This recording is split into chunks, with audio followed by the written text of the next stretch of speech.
Keen observers and those who are very observant will already have noticed that our politics now has gotten very ugly as we move towards the home stretch, especially for the presidential election. And the kinds of strategies being used, they're actually incitement. Yes, you see, we're all against incitement. Nobody wants incitement. Nobody wants a repeat of what happened in 2007 and 2008. But the truth is that for you to win, you have to incite your supporters against the other side. It's pure and simple. That's politics. And this happens all over the world. Except that in Kenya, things are very sensitive because you can incite people in the US, for example, against Hilary Clinton, but there are no tribes there. Tribal warfare will be a bit difficult, although other things could happen like people burning mosques and so on, which we have seen in the US. So the incitement is a real issue in politics and you really can't avoid it. Now the latest tactics that are being used are very interesting, especially the opposition tactic to counter Jubilee. This is an extremely sensitive issue, and of course I cannot mention it here. Members of my club 1999 can just look in the inboxes and see the report I did yesterday, and they'll be able to see what I'm talking about. Just check the report in your inbox titled "Who is leading currently in the race for State House?" That information is within that report. But now for the rest of us, these strategies can get quite dirty. Maybe this is a good time just to go back in history and examine some of the strategies that have been used that are similar to the one, I'm talking about here. Well, in the 70s, early 70s, one of the communities in Kenya was recognized as a threat to national security, and therefore there's a very deliberate strategy, which included propaganda, to neutralize this influential tribe in Kenya.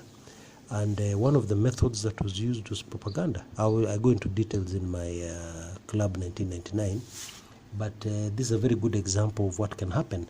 And some of these issues are still very sensitive even today, although it happened in the 70s. And, discussing them in the open can be interpreted to be incitement, because what actually happened is that people were incited against this tribe.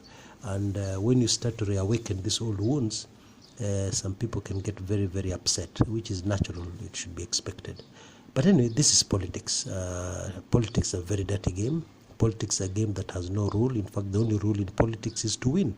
So people will go to great lengths to win, and they'll use every available trick in the book, every available strategy they can get, no matter how dirty it is. Politics doesn't even have morals.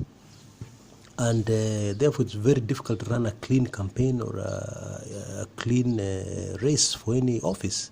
Because even if the candidate themselves is clean, they have handlers, they have supporters who will go to any lengths to ensure that their man actually gets into office, wins the election.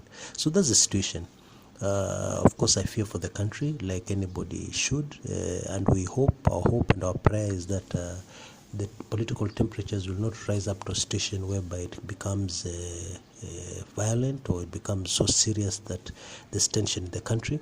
That is our hope, and we hope for the best. But even as we hope for the best, it's a good idea to realize and acknowledge the reality on the ground of what is happening. And this, I'm afraid, folks, ladies and gentlemen, is what is happening. And we should expect more of the same. We should expect a lot of this back and forth between the two major parties as the elections near. And I'm talking here especially about the presidential elections.